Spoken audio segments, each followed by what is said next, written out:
ताल केतु के कपट से मरी हुई मदालसा की नागराज के फण से उत्पत्ति और ऋतध्वज का पाताल लोक में गमन।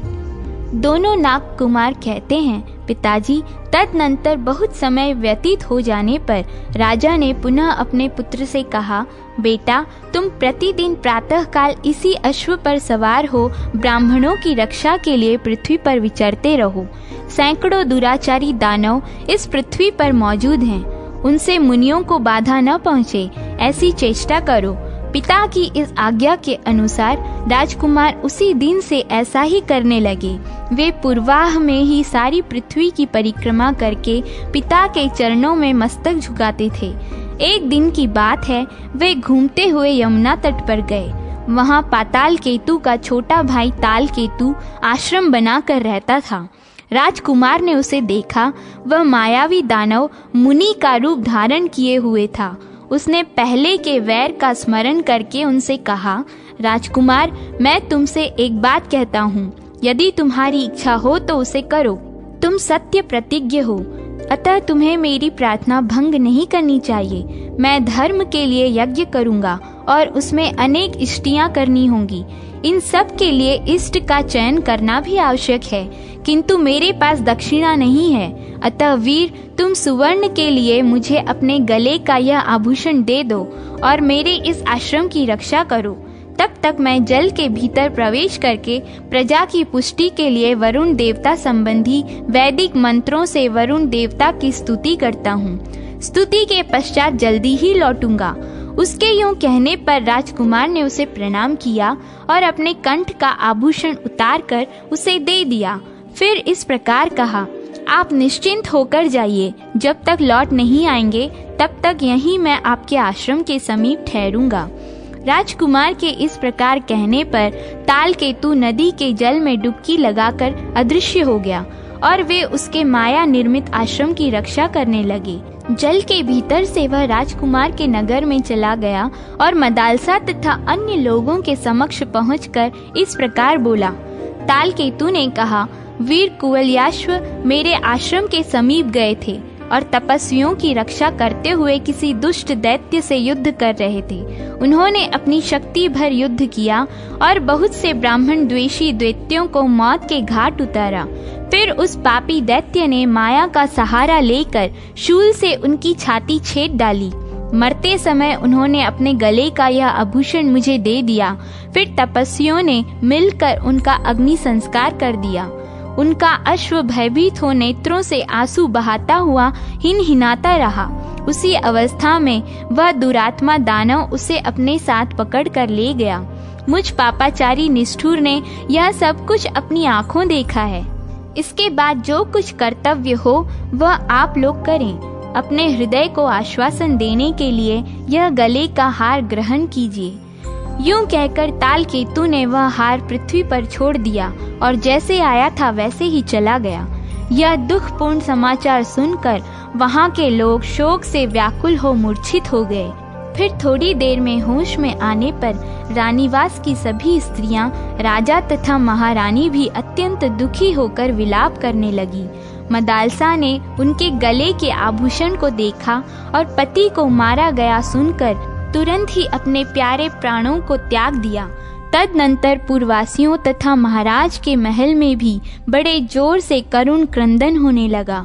राजा शत्रुजीत ने जब मदालसा को पति के बिना मृत्यु को प्राप्त हुई देखा, तब कुछ विचार करके मन को स्थिर किया और वहां शोक करते हुए सब लोगों से कहा, प्रजाजनों और देवियों, मैं तुम्हारे और अपने लिए रोने का कोई कारण नहीं देखता। सभी प्रकार के संबंध अनित्य होते हैं। इस बात का भली भांति विचार करने पर क्या पुत्र के लिए शोक करूं और क्या पुत्र वधू के लिए? सोचने से ऐसा जान पड़ता है वे दोनों कृत्य होने के कारण शोक के योग्य हैं। जो सदा मेरी सेवा में लगा रहता था और मेरे ही कहने से ब्राह्मणों की रक्षा में तत्पर हो मृत्यु को प्राप्त हुआ, वह मेरा पुत्र बुद्धिमान पुरुषों के लिए शोक का विषय कैसे हो सकता है? जो अवश्य जाने वाला है, उस शरीर को यदि मेरे पुत्र ने ब्राह्मणों की रक्षा में लगा दिया तो यह महान अभ्युदय का कारण है। इसी प्रकार उत्तम कुल में उत्पन्न हुई यह मेरी पुत्र वधू यदि इस प्रकार अपने स्वामी में अनुरक्त हो परलोक में उसके पास गई है, तो उसके लिए भी शोक करना कैसे उचित हो सकता है, क्योंकि स्त्रियों के लिए पति के अतिरिक्त दूसरा कोई देवता नहीं है। यदि यह पति के रहने पर भी जीवित रहती तो हमारे लिए, बंधु बांधवों के लिए तथा अन्य दयालु पुरुषों के लिए शोक के योग्य हो सकती थी। यह तो अपने स्वामी के वध का समाचार सुनकर तुरंत ही उनके पीछे चली गई है, अतः विद्वान पुरुषों के लिए शोक के योग्य नहीं है। शोक तो उन स्त्रियों के लिए करना चाहिए जो पति वियोगिनी होकर भी जीवित हों। जो पति के साथ ही प्राण त्याग देती हैं, वे कदापि शोक के योग्य नहीं हैं। मदालसा बड़ी कृतज्ञ थी, इसलिए इसने पति वियोग का दुख नहीं भोगा, जो इहलोक तथा परलोक में सब प्रकार के सौख्य प्रदान करने वाला है। उस पति को कौन स्त्री मनुष्य समझेगी। अतः मेरा वह पुत्र ऋतध्वज, यह पुत्र वधू, मैं तथा ऋतध्वज की माता, इनमें से कोई भी शोक के योग्य नहीं है। मेरे पुत्र ने ब्राह्मणों की रक्षा के लिए अपने प्राण त्याग कर हम सबका उद्धार किया है। संग्राम में ब्राह्मणों की रक्षा के लिए प्राण त्याग करके मेरे पुत्र ने अपनी माता के सतीत्व, वंश की निर्मलता तथा अपने पराक्रम का त्याग नहीं किया है। तदनंतर कुवलयाश्व की माता ने अपने पति की ओर देखकर कहा, राजन, मेरी माता और बहन को भी ऐसी प्रसन्नता नहीं प्राप्त हुई जैसी कि मुनियों की रक्षा के लिए पुत्र का वध सुनकर मुझे हुई है। जो शोक में पड़े हुए बंधु बांधवों के सामने रोग से क्लेश उठाते और अत्यंत दुखी होकर लंबी सांसें खींचते हुए प्राण त्याग करते हैं, उनकी माता का संतान उत्पन्न करना व्यर्थ है। जो गौ और ब्राह्मणों की रक्षा में तत्पर हो, रणभूमि में निर्भयता पूर्वक युद्ध करते हुए शस्त्रों से आहत होकर मृत्यु को प्राप्त होते हैं, वे ही इस पृथ्वी पर धन्य मनुष्य हैं। जो याचकों, मित्रों तथा शत्रुओं से कभी विमुख नहीं होता, उसी से पिता वस्तुतः पुत्रवान होता है और माता उसी के कारण वीर पुत्र की जननी मानी जाती है। पुत्र के जन्म काल में माता को जो क्लेश उठाना पड़ता है, वह तभी सफल होता है जब पुत्र शत्रुओं पर विजय प्राप्त करे अथवा युद्ध में लड़ता हुआ मारा जाए। तदनंतर राजा शत्रुजीत ने अपनी पुत्रवधू मदालसा का दाह संस्कार किया और नगर से बाहर निकलकर पुत्र को जलांजलि दी। ताल केतु फिर यमुना जल से निकलकर राजकुमार के पास गया और प्रेम पूर्वक मीठी वाणी में बोला, राजकुमार, अब तुम जाओ, तुमने मुझे कृतार्थ कर दिया। तुम जो यहाँ अविचल भाव से खड़े रहे, इससे मैंने बहुत दिनों तक अपनी अभिलाषा पूरी कर ली। मुझे महात्मा वरुण की प्रसन्नता के लिए वारुण यज्ञ का अनुष्ठान करने की बहुत दिनों से अभिलाषा थी। वह सब कार्य पूरा कर लिया गया है। उसके यूं कहने पर राजकुमार उसको प्रणाम करके गरुड़ तथा वायु के समान वेग वाले उसी अश्व पर आरूढ़ हुए और अपने पिता के नगर की ओर चल दिए। राजकुमार ऋतध्वज बड़े वेग से अपने नगर में आए। उस समय उनके मन में माता पिता के चरणों की वंदना करने तथा मदालसा को देखने की प्रबल इच्छा थी। वहां पहुंचकर उन्होंने देखा, सामने आने वाले सभी लोग उद्विग्न हैं। किसी के मुख पर प्रसन्नता का चिन्ह नहीं है, किंतु साथ ही सबकी आकृति से आश्चर्य टपक रहा है और मुख पर अत्यंत हर्ष छा रहा है। पिता, माता तथा अन्य बंधु बांधवों ने उन्हें छाती से लगाया और चिरंजीवी रहो वत्स, यह कहकर कल्याणमय आशीर्वाद दिया। राजकुमार भी सबको प्रणाम करके आश्चर्यमग्न हो पूछने लगे, यह क्या बात है? पिता से पूछने पर उन्होंने बीती हुई सारी बातें कह सुनाई। अपनी मनोरम भार्या मदालसा की मृत्यु का समाचार सुनकर तथा माता पिता को सामने खड़ा देख वे लज्जा और शोक के समुद्र में डूब गए और मन ही मन सोचने लगे, हाय, उस साध्वी बाला ने मेरी मृत्यु की बात सुनकर प्राण त्याग दिए, फिर भी मैं जीवित हूँ। मुझ निष्ठुर को धिक्कार है। अहो, मैं क्रूर हूँ, अनार्य हूँ, जो मेरे लिए ही मृत्यु को प्राप्त हुई उस मृगनयनी पत्नी के बिना भी अत्यंत निर्दय होकर जी रहा हूँ। इसके बाद उन्होंने अपने मन के आवेग को रोका और मोह छोड़कर विचारना आरंभ किया। वह मर गई, इसलिए यदि मैं भी उसके निमित्त अपने प्राण त्याग दूं, तो इससे उस बेचारी का क्या उपकार होगा। यह कार्य तो स्त्रियों के लिए ही प्रशंसनीय है। यदि बारंबार हाँ प्रिय कहकर दीन भाव से रोता हूँ, तो यह भी मेरे लिए प्रशंसा के योग्य बात नहीं है। मेरा कर्तव्य तो है पिताजी की सेवा करना। यह जीवन उन्हीं के अधीन है, अतः मैं कैसे इसका त्याग कर सकता हूँ। किंतु आज से स्त्री संबंधी भोग का परित्याग कर देना मैं अपने लिए उचित समझता हूँ। यद्यपि इससे भी उस तनवंगी का कोई उपकार नहीं होता, तथापि मुझको तो सर्वथा विषय भोग का त्याग ही करना उचित है। इससे उपकार अथवा अपकार कुछ भी नहीं होता। जिसने मेरे लिए प्राण तक त्याग दिया, उसके लिए मेरा यह त्याग बहुत थोड़ा है। ऐसा निश्चय करके उन्होंने मदालसा के लिए जलांजलि दी और उसके बाद का कर्म पूरा करके इस प्रकार प्रतिज्ञा की। ऋतध्वज बोले, यदि इस जन्म में मेरी सुंदरी पत्नी मदालसा मुझे फिर न मिल सकी, तो दूसरी कोई स्त्री मेरी जीवन संगिनी नहीं बन सकती। मृग के समान विशाल नेत्रों वाली गंधर्व राजकुमारी मदालसा के अतिरिक्त अन्य किसी स्त्री के साथ मैं संभोग नहीं कर सकता। यह मैंने सर्वथा सत्य कहा है। दोनों नाग कुमार कहते हैं, पिताजी, इस प्रकार मदालसा के बिना वे स्त्री संबंधी समस्त भोगों का परित्याग करके अब अपने समवयस्क मित्रों के साथ मन बहलाते हैं। यही उनका सबसे बड़ा कार्य है। परंतु यह तो ईश्वर कोटि में पहुँचे हुए व्यक्तियों के लिए भी अत्यंत दुष्कर है, फिर अन्य लोगों की तो बात ही क्या है। नागराज अश्वतर बोले, पुत्रों, यदि किसी कार्य को असंभव मानकर मनुष्य उसके लिए उद्योग नहीं करेंगे, तो उद्योग छोड़ने से उनकी भारी हानि होगी। इसलिए मनुष्य को अपने पौरुष का त्याग न करते हुए कर्म का आरंभ करना चाहिए, क्योंकि कर्म की सिद्धि दैव और पुरुषार्थ दोनों पर अवलंबित है। इसलिए मैं तपस्या का आश्रय लेकर ऐसा यत्न करूंगा जिससे इस कार्य की शीघ्र ही सिद्धि हो। यूं कहकर नागराज अश्वतर हिमालय पर्वत के प्रलक्षावतरण तीर्थ में, जो सरस्वती का उद्गम स्थान है, जाकर दुष्कर तपस्या करने लगे। वे तीनों समय स्नान करते और नियमित आहार पर रहते हुए सरस्वती देवी में मन लगाकर उत्तम वाणी में उनकी स्तुति करते थे।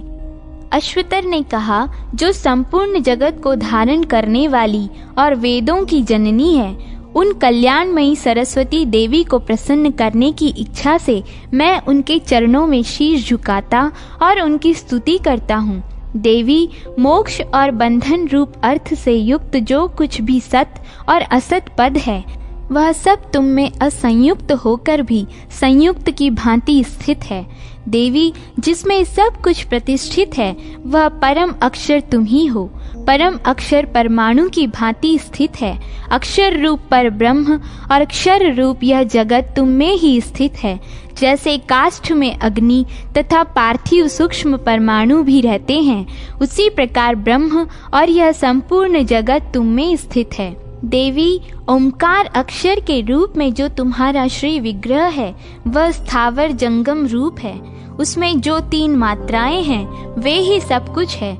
अस्ति नास्ति रूप में वह वृहत होने वाले जो कुछ भी है, वह सब उन्हीं में स्थित है। 3 लोक, 3 वेद, 3 विद्याएं, 3 अग्नि, 3 ज्योति, धर्म आदि 3 वर्ग, 3 गुण, 3 शब्द, 3 दोष, 3 आश्रम, 3 काल, 3 अवस्थाएं, त्रिविध पितर, दिन रात और संध्या, ये सभी 3 मात्राओं के अंतर्गत हैं। देवी सरस्वती, इस प्रकार यह सब तुम्हारा ही स्वरूप है। भिन्न भिन्न प्रकार के दृष्टिकोण रखने वाले व्यक्तियों के लिए जो ब्रह्म के आदि एवं सनातन स्वरूप भूत 7 प्रकार की सोम यज्ञ संस्थाएं, 7 प्रकार की अवीर यज्ञ संस्थाएं, 7 प्रकार की पाक यज्ञ संस्थाएं वेद में वर्णित हुई हैं, उन सब का अनुष्ठान ब्रह्मवादी पुरुष तुम्हारे अंगभूत मंत्रों के उच्चारण से ही करते हैं। उक्त 3 मात्राओं से परे जो अर्ध मात्रा के आश्रित बिंदु है, उसका वाणी द्वारा निर्देश नहीं किया जा सकता। वह अविकारी, अक्षय, दिव्य तथा परिणाम शून्य है। देवी, वह आपका ही स्वरूप है जिसका वर्णन मेरे द्वारा असंभव है। मुख, जीभ, तालु और होंठ आदि किसी भी स्थान से उसका उच्चारण नहीं हो सकता।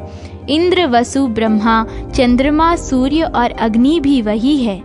वही संपूर्ण जगत का निवास स्थान, जगत स्वरूप, जगत का ईश्वर एवं परमेश्वर है। सांख्य, वेदांत और वेदों में उसी का प्रतिपादन हुआ है।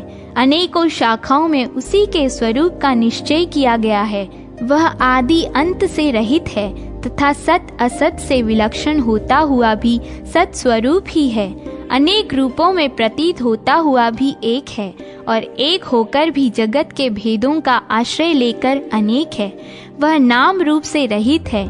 6 गुण, 6 वर्ग तथा 3 गुण भी उसी के आश्रित हैं।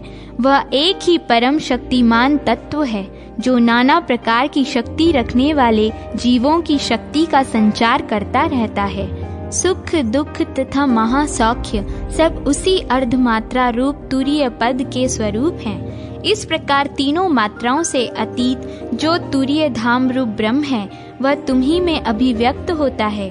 देवी, इस तरह सकल, निष्कल, अद्वैत निष्ठ तथा द्वैत निष्ठ जो ब्रह्म है वह भी तुमसे व्याप्त है। जो पदार्थ नित्य हैं, जो विनाशशील हैं, जो स्थूल हैं तथा जो सूक्ष्म रूप से भी अत्यंत सूक्ष्म हैं, जो इस पृथ्वी पर, अंतरिक्ष में या किसी और स्थान में देखे जाते हैं, उन सब की उपलब्धि तुम्ही से होती है। मूर्त, अमूर्त, समस्त भूत अथवा एक एक भूत, जो कुछ भी भूलोक, पृथ्वी, आकाश या अन्य स्थान में उपलब्ध होता है वह सब तुम्हारे ही स्वर और व्यंजनों से संबद्ध है। इस प्रकार स्तुति करने पर श्री विष्णु की जिह् रूपा सरस्वती देवी ने प्रकट हो महात्मा अश्वतर नाग से कहा, कंबल के भाई नागराज अश्वतर, तुम्हारे मन में जो इच्छा हो उसे बताओ, मैं तुम्हें वर दूंगी। अश्वतर बोले, देवी, पहले तो आप कंबल को ही मुझे सहायक रूप में दे दीजिए और हम दोनों भाइयों को संगीत के समस्त स्वरों का ज्ञान करा दीजिए। सरस्वती ने कहा, नागराज, 7 स्वर, 7 ग्राम, राग, 7 गीत, 7 मूर्छनाएं, 49 प्रकार की ताने और 3 ग्राम, इन सबको तुम और कंबल भी गा सकते हो। इसके सिवा मेरी कृपा से तुम्हें 4 प्रकार के पद, 3 ताल और 3 लयों का भी ज्ञान हो जाएगा। मैंने तीनों यति और 4 प्रकार के बाजों का ज्ञान भी तुम्हें दे दिया।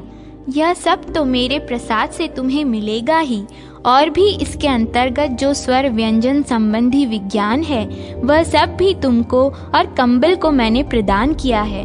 तुम दोनों भाई संगीत की संपूर्ण कला में जितने कुशल होगे वैसा भूलोक, देवलोक और पाताल लोक में कोई दूसरा नहीं होगा। सबकी जिह्व रूपा सरस्वती देवी यूं कहकर तत्काल अंतर ध्यान हो गईं। उन दोनों भाइयों को सरस्वती जी के कथनानुसार पद, ताल और स्वर आदि का उत्तम ज्ञान प्राप्त हुआ।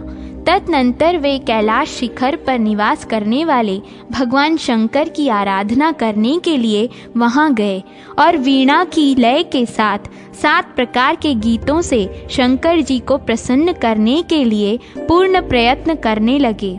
प्रातः काल, रात्रि में, मध्याह्न के समय और दोनों संध्याओं में वे भगवत परायण होकर भगवान शंकर की स्तुति करने लगे।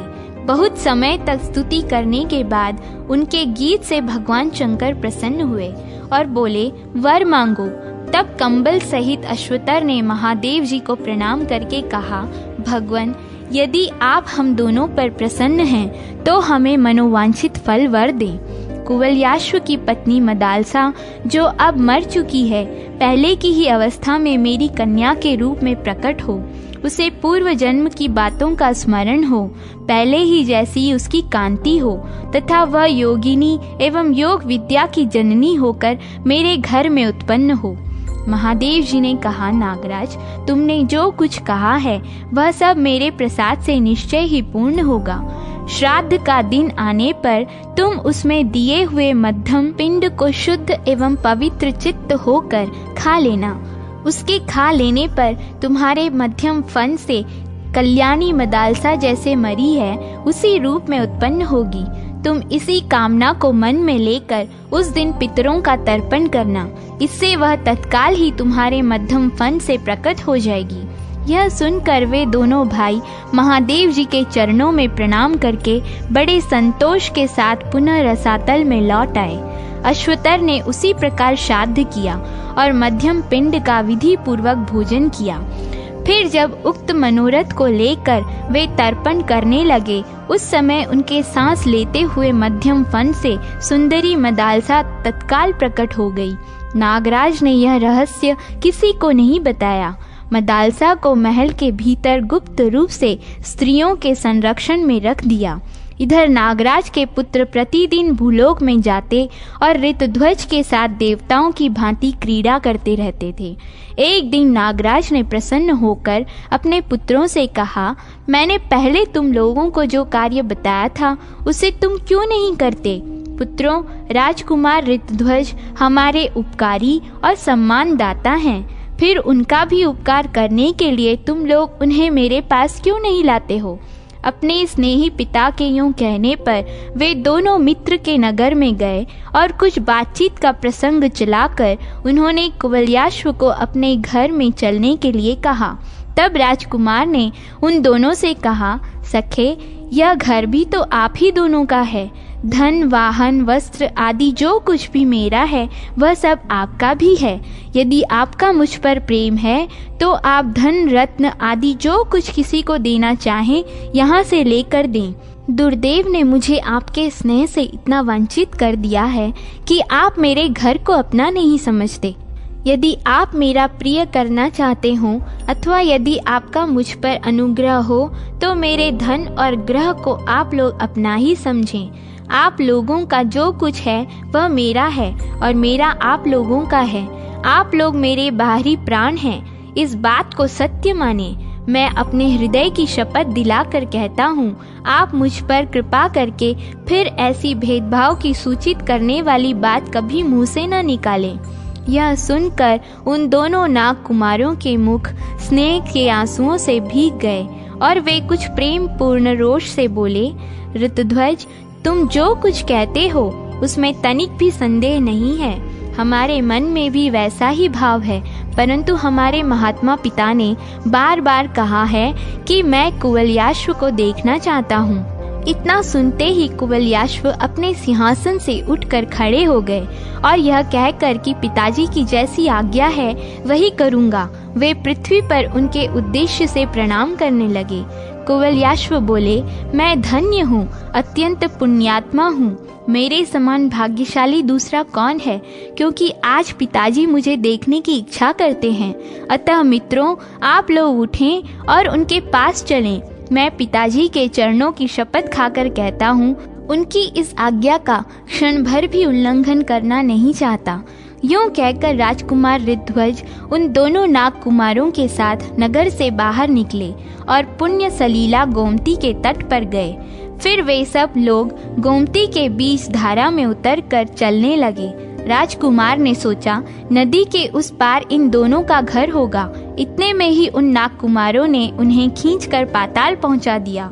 वहां जाने पर उन्होंने अपने दोनों मित्रों को स्वस्तिक के लक्षणों से सुशोभित सुंदर नाग कुमारों के रूप में देखा। वे फनों की मणि से देदीप्यमान हो रहे थे। उन्हें इस रूप में देखकर राजकुमार के नेत्र आश्चर्य से खिल उठे। उन्होंने मुस्काते हुए प्रेम पूर्वक कहा, वाह, ये तो अच्छा रहा। पाताल में कहीं तो वीणा और वेणु की मधुर ध्वनि के साथ संगीत के शब्द सुनाई देते थे, कहीं मृदंग और ढोल आदि बाजे बज रहे थे। सैकड़ों मनोहर भवन चारों ओर दृष्टिगोचर होते थे। इस प्रकार अपने प्रिय नाग कुमारों के साथ पाताल की शोभा निहारते हुए राजकुमार ऋतध्वज आगे बढ़ने लगे। कुछ दूर जाने के बाद सबने नागराज के महल में प्रवेश किया। नागराज अश्वतर सोने के सिंहासन पर, जिसमें मणि, मूंगे और वैदूर्य आदि रत्नों की झालरें लगी थी, विराजमान थे। उनके अंगों में दिव्य हार एवं दिव्य वस्त्र शोभा पा रहे थे। कानों में मणिमय कुंडल झिलमिला रहे थे। सफेद मोतियों का मनोहर हार वक्ष स्थल की शोभा बढ़ा रहा था और भुजाओं में भुजबंद सुशोभित थे। दोनों नाग कुमारों ने यही हमारे पिताजी हैं यूं कहकर राजकुमार को उनका दर्शन कराया और पिताजी से यह निवेदन किया कि यही हमारे मित्र कुवलयाश्व हैं। ऋतुध्वज ने नागराज के चरणों में मस्तक झुकाकर प्रणाम किया। नागराज ने उन्हें बलपूर्वक उठाया और खूब कसकर छाती से लगा लिया। फिर उनका मस्तक सूंघ कर कहा, बेटा चिरजीवी रहो, शत्रुओं का नाश करके पिता माता की सेवा करो। वत्स तुम धन्य हो, क्योंकि मेरे पुत्रों ने परोक्ष में भी मुझसे तुम्हारे असाधारण गुणों की प्रशंसा की है। तुम मन, वाणी और शरीर की चेष्टाओं के साथ अपने गुण गौरव सहित सदा बढ़ते रहो। गुणवान का ही जीवन प्रशंसनीय है। गुणहीन मनुष्य तो जीते जी ही मरे के समान है। गुणवान पुत्र पिता माता को शांति एवं संतोष प्रदान करता है। देवता, पितर, ब्राह्मण, मित्र, याचक, दुखी तथा बंधु बांधव भी गुणवान पुरुष के चिरंजीवी होने की अभिलाषा करते हैं। जिनकी कभी निंदा नहीं हुई, जो दीन दुखियों पर दया करते तथा आपत्तिग्रस्त मनुष्य जिनकी शरण लेते हैं, ऐसे गुणवान पुरुषों का ही जन्म सफल है। वीर कुवलयाश्व से यूं कहकर उनका स्वागत सत्कार करने के लिए नागराज अपने पुत्रों से बोले, बेटा क्रमशः स्नान आदि सब कार्य पूरा करके इन्हें इच्छा अनुसार भोजन कराओ। उसके बाद हम लोग इनसे मन को प्रसन्न करने वाली बातें करते हुए कुछ काल तक एक साथ बैठेंगे। राजा शत्रुजीत के पुत्र ने चुपचाप उनकी आज्ञा स्वीकार की। तत्पश्चात सत्यवादी नागराज ने अपने पुत्रों तथा राजकुमार के साथ प्रसन्नता पूर्वक भोजन किया।